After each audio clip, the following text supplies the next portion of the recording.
Assalamualaikum warahmatullahi wabarakatuh. Teman-teman, sahabat semua yang sudah belajar holistik ya, ataupun mungkin yang baru belajar atau belum, tidak apa-apa gitu. Tapi ada yang perlu saya sampaikan di dalam proses belajar mengajar serta perkembangan daripada holistik yang kita kembangkan ini. Yang pertama, ada dua hal yang perlu dipahami, yaitu tentang proses belajarnya sendiri, tentang buku ajarnya. Kemudian yang kedua, bagaimana sifat dan karakter orang-orang yang belajar. Itu. Yang pertama, zaman dulu diawali dari buku yang dikembangkan guru saya, kemudian saya mengajarkan itu, kemudian tidak boleh mengajarkan dengan catatan bla bla, yang tidak boleh mengajarkan itu malah teman kita sendiri. Kemudian akhirnya memacu saya untuk membuat satu buku yang ringkas, yaitu buku hijau yang kemudian kita kembangkan menjadi awal pelatihan holistik. Kemudian dalam perjalanannya, berarti saat itu orang yang sedang belajar di buku yang pertama itu, yang buku hijau itu, orang itu membayar nggak nyampe 1 juta loh untuk pelatihan, sekitar 600 sampai 800 lah. Dia mendapatkan hak ilmunya sebatas itu. Nah, kalau kita ketemu nih sama murid-murid yang dulu belajar di buku hijau dan dia tidak upgrading, itu udah ketemu udah sangat jauh dengan murid yang sekarang itu. Istilahnya, wah, ketinggalan zaman itu. Nah, hari ini yang buku hijau itu lagi belajar lagi di modul 1 ini, baru itu teman-teman yang 20 tahun yang lalu saya ngajar dengan buku itu, sekarang saya ketemu lagi, saya ajari dari dasar lagi modul buku yang baru ini, karena terlalu jauh lah, kalau bahasanya apa ya, ini speknya itu ketinggalan zaman lah, itu mungkin ini komputer jadul sama yang terbaru lah, itu seperti itu. Nah, kemudian dari buku itu berkembang menjadi 3 jilid. Modul 1, 2, 3 yang lama. Itu penyelesaiannya sekitar 5 tahun itu. Sekitar 5 tahun selesai itu 3 buku itu. Nah, ada murid-murid yang diajarkan pasca buku itu disusun, tapi belum selesai. Bentuknya kayak lembaran-lembaran lah. Jadi ini belum disusun bukunya menjadi satu paket, tapi lembaran-lembaran sudah saya ajarkan. Itu di generasinya teman-teman yang di Bekasi itu. Yang kemudian hari ini juga tidak ketemu lagi. Ada ketemu lagi, yang ada yang masih dengan saya itu Mas Hari yang kemudian menjadi suppliernya. Nah, Mas Hari juga tidak berkembang. Dia masih mendapatkan pelajaran di buku itu. Di pengembangan yang hari ini dia nggak paham itu. Sangat-sangat tidak paham itu. Terlalu jauh lah itu nilai kepemahamannya, karena ilmu itu berkembang luar biasa. Nah, kemudian sampai buku itu muncul dalam bentuk cetakan yang sudah kita cetak print yang pertama. Itu murid pertamanya siapa? Pak Nursin. Kalau jenengan tahu di Bekam Holistik itu ada Pak Nursin, kenal Pak Nursin, itu murid pertama dari buku sudah dicetak, di print terus dijilid. Itu yang pegang buku pertamanya Pak Nursin. Itu tuh murid awal gitu, di buku itu sudah bentuknya seperti itu. Ya, seperti sampai sekian tahun. Kemudian habis itu buku itu diajarkan ke Bandung, Solo. Ini awal ya, Bandung sampai 5 tahun, sampai ada 13 generasi kalau nggak salah. 13 atau berapa mungkin lebih, dan dilanjutkan Bu Wiwi di sana. Nah, pakai modul yang lama. Kemudian ada teman-teman yang menggunakan modul itu untuk ngajari orang lain, tapi diganti namanya. Terus karena dulu saya terlalu, ya mungkin dianggap baik hati banget lah, sampai wordnya itu dibagikan sama murid. Nah, murid ngopi nyetak buku sendiri bisa. Nah, tidak ngomong itu bukunya saya, itu enggak apa-apa lah, orang lagi nyari uang itu. Nah, ini dipakai lama nih modul yang pertama ini, sampai muncul revisi 5 tahun, revisi untuk modul 1 itu, sampai muncul di PPHMI. Itu sebenarnya di pelajaran, pengembangan pelajaran di modul yang sama itu dari tahun ke tahun meningkat. Ya, karena saya menggali ilmu itu terus Dasarnya itu saya gali terus, kemudian saya tambahi, tapi belum sempat saya masukkan. Jadi karena belum sempat saya masukkan, kemudian saya ajarkan langsung. Itu sambil jalan kita kumpulkan untuk kita revisi. Nah, kemudian revisi yang berikutnya itu revisi masa PPHMI sekitar 3 tahun yang lalu. Itu buku yang terbaru, 3 tahun atau 4 tahun yang lalu itu. Itu buku yang terbaru sebelum ada PPHMI itu sudah mulai ada revisi di 4 tahun itu. Nah, itu berkembang lagi. Sampai ini persiapan revisi yang kedua yang modul 1, kemudian modul 2 juga mau direvisi. Nah, itu modul 1 saja yang dari 300 itu jadi 400 lebih itu. Nah, kalau kemudian terjadi ada pengembangan harga terhadap proses ini, berarti harga itu disesuaikan dengan proses penambahan ilmu.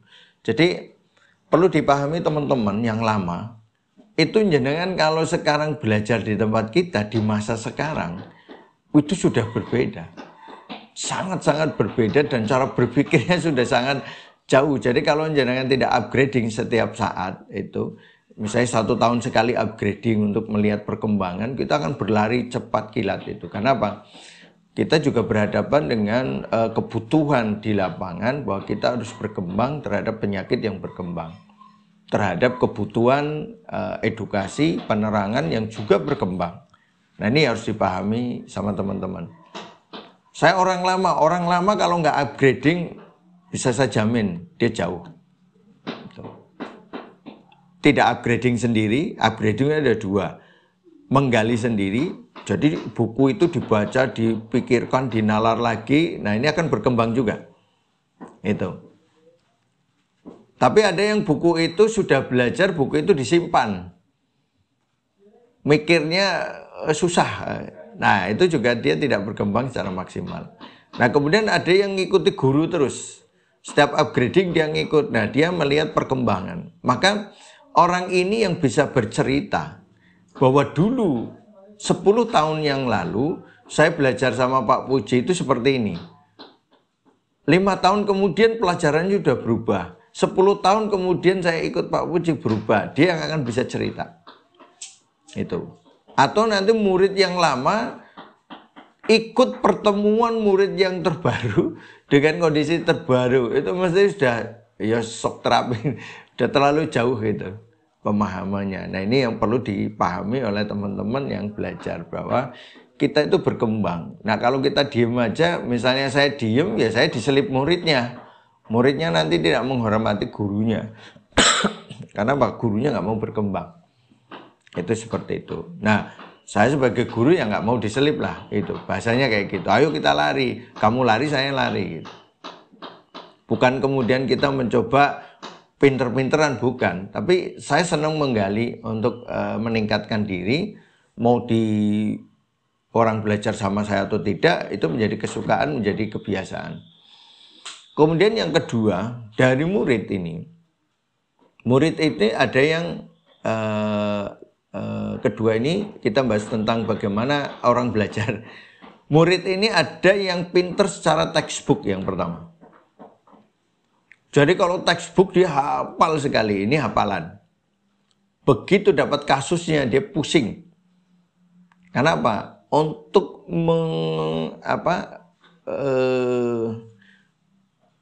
membuktikan dari tulisan itu terhadap sesuatu yang nyata, dia butuh memahami lebih. Tanpa dia berpraktek dengan baik, dengan pengalaman yang ada, kemudian dia tidak bisa paham teori itu secara baik. Jadi antara teori itu kan ditulis, ingat ya, satu yang perlu dipahami. Teori itu ditulis oleh seseorang yang dalam pengalaman perjalanan hidupnya, kemudian dia membuat tulisan itu untuk mencatatkan sejarah dia dalam berpikir. Nah, untuk memahami tulisan itu, jenengan kan belum praktek, tapi membaca tulisannya.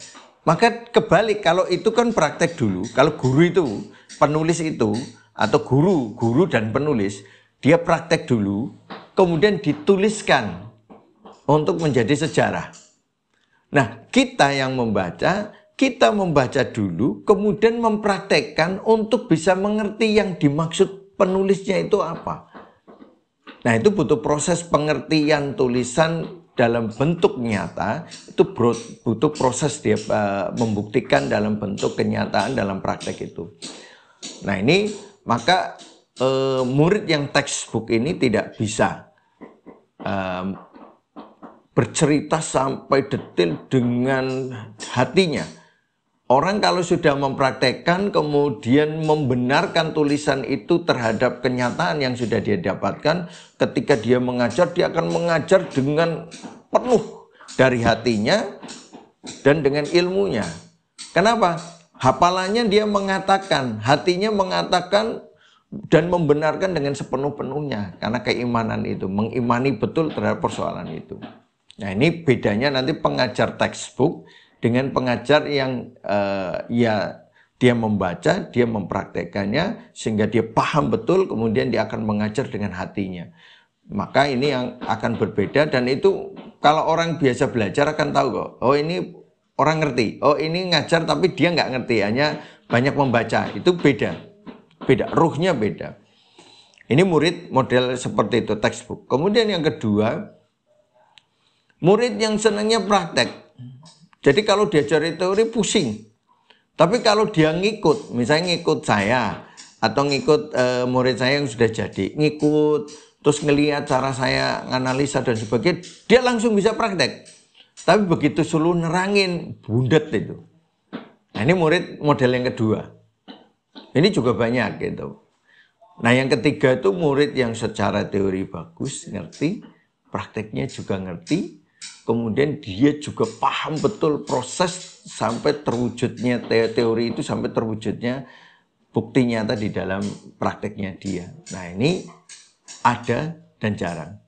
Terus murid yang menangkapnya cepat, begitu diajarkan dia langsung diolah lagi di rumah, nanti kemudian ketemu lagi dia udah perkembangannya, gulirannya cepat sekali, putarannya cepat. Itu ada.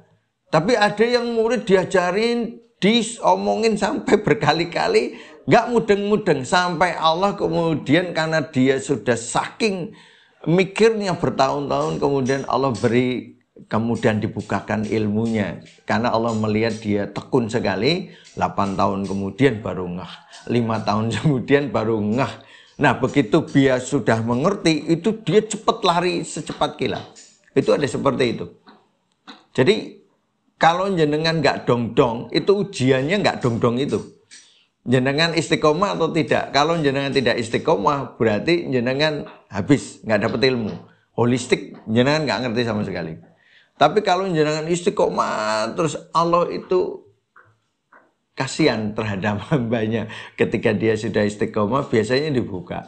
Ini pengalaman dari teman-teman yang tadinya nggak dong 8 tahun, 7 tahun, 5 tahun, itu banyak kayak gitu. Tapi begitu dia paham, sekarang luar biasa pengembangannya. Nah, itu maka saya minta jangan berputus asa lah. Allah nguji, mungkin ujian jenengan, kalau yang pinter banget, ini ujiannya kebanyakan apa? Agak sombong ini orang kayak gini nih. Pinter, cepat analisa, nah ini muncul ujuk. Nah, ini ujiannya dia di situ. Dia cepat terkenal dan sebagainya. Nah, ini ujiannya di sana. Nah, yang nggak dong-dong ujiannya putus asa. Nah, jenengan diuji masing-masing itu akan diuji dengan ujian yang berbeda dalam proses belajar. Nah, jenengan mau yang mana? Itu. Nah, ini karena saya juga sekarang jadi murid walaupun murid Tai Chi, saya juga belajar terus untuk membuktikan teori itu. Teori itu harus jelas dibuat, ditulis oleh orang yang sudah membuktikan hasil dari teori itu, sehingga dia bisa menulis dengan baik dan memberi catatan yang baik pada di situ. Nah, itu saya juga membuktikan. Nah, ini gambaran. Jadi proses belajar itu seperti itu. Jadi yang pertama, ilmu holistik itu berkembang, Anda akan mendapatkan value atau nilai daripada apa yang Anda bayarkan sesuai dengan zaman buku itu berkembang saat itu. Buku itu saat itu menerangkan di situ, yang jenengan membayarkan haknya di situ. Begitu ilmunya berkembang, maka bayaran sekarang juga semakin berkembang. Sebenarnya sih bayarannya tetap. tetap nggak ada. Kayak tadi saya baca tentang masalah itu, ada sedikit TikTok, harga rumah itu sama. Harga rumah tidak akan berubah dari waktu ke waktu. Wah, sekarang rumah dulu harganya 100 juta, sekarang jadi 600 juta. Coba rumah itu kamu jual, belikan emas. Emasnya dapat berapa, terus dijual hari ini, ya dapat rumah itu juga. Nah, itu berarti apa? Rumah itu tidak berkembang. Harganya tetap. Nah, itu karena dia berkembang sesuai dengan mata emas yang stabil, yaitu mata uang yang stabil, yaitu emas. Mata nilai tukar yang stabil itu emas. Maka ilmu juga sama, yang dulu harganya sekian sekarang sekian. Coba sekarang bayar jenengan terapi dibayarnya dulu 5.000, saya tukang pijat dulu 5.000, 7.000, sekarang nggak ada yang bayar 5.000. Jadi nilainya sama. Nah, ketika jenengan bayar di waktu itu dengan nilai tukar itu dan posisi situasi seperti itu, nyari makan masih murah, kemudian bandingan sekarang, ya enggak bisa. Bukan begitu cara membandingkan. Itu namanya tidak memikirkan pembandingannya dengan masak-masak, dengan berbagai faktor yang kemudian menjadikan. Ini gambaran bahwa ilmu itu berkembang. Apa yang kita keluarkan hari ini harus sejalan dengan ilmu yang didapat itu. Maka kita seperti itu. Kemudian yang kedua, dalam pembelajaran kita memberikan kesempatan seluas-luasnya kepada murid, teman-teman yang belajar ke kita. Siapa yang bisa berlari cepat, ya kita ajarkan. Dia tekun dengan apa, kita ajarkan. Itu. Kalau yang susah, kita beri seberapa pun dia nggak mudeng-mudeng gitu. Padahal kita sudah memberikan banyak. Nah, seolah-olah dia merasa tidak diberikan. Bukan begitu. Yang diberikan sudah banyak, tapi karena Allah memang memberikan kemampuannya, dia tidak secepat putaran otaknya temannya, maka dia akan mendapatkan ini. Karena ujiannya di situ. Itu Allah menguji seseorang, menguji hambanya sesuai dengan kapasitasnya dia. Itu. Jadi tidak ada orang yang boleh berputus asa, karena ujiannya masing-masing berbeda. Orang yang pintar ujiannya ujub, orang yang bodoh ujiannya putus asa. Nah, jenengan diuji masing-masing. Kemudian harapan saya jenengan tetap istiqomah, yang pintar tidak sombong, yang merasa kurang dalam berpikir tidak putus asa, sehingga nanti akan mendapatkan hasil dari ilmu itu, kemudian akan mendapatkan kebaikan-kebaikan yang nanti akan muncul dari ilmu yang dipahami itu. Insya Allah demikian. Jadi ini gambaran dari kita sampaikan ke teman-teman yang angkatan pertama, kedua, tiga, yang perlu dipahami seperti itu dalam proses belajar. Jadi kalau jenengan lihat bukunya sama, coba main ke LKP Lebah Mas. Yang dibicarakan orang teman-teman kita itu sama nggak dengan di situ? Secara prinsip sama, tapi kedalamannya berbeda. Boleh diuji. Makanya teman-teman yang pernah belajar modul 1, main aja ke Lebah Mas, atau ketemu dengan senior-senior atau dengan murid-murid yang masih belajar terus dan menggali. Itu nanti beda. Bahkan jenengan ketemu murid yang baru belajar setahun, 2 tahun, itu bisa jauh lebih pintar daripada orang yang sudah belajar 10 tahun yang lalu tapi tidak upgrading, tidak mendalami apa yang dipelajari. Itu akan terlalu jauh nanti ini jenjangnya. Nah, ini yang akan terjadi pada situasi yang ada. Nah, itu yang bisa saya sampaikan terhadap berapa gambaran, apa mungkin unek-unek yang disampaikan, kemudian kita jawab bahwa dalam proses belajar itu seperti itu, supaya jenengan bisa mendapatkan pemahaman yang benar. Insya Allah demikian. Assalamualaikum warahmatullahi wabarakatuh.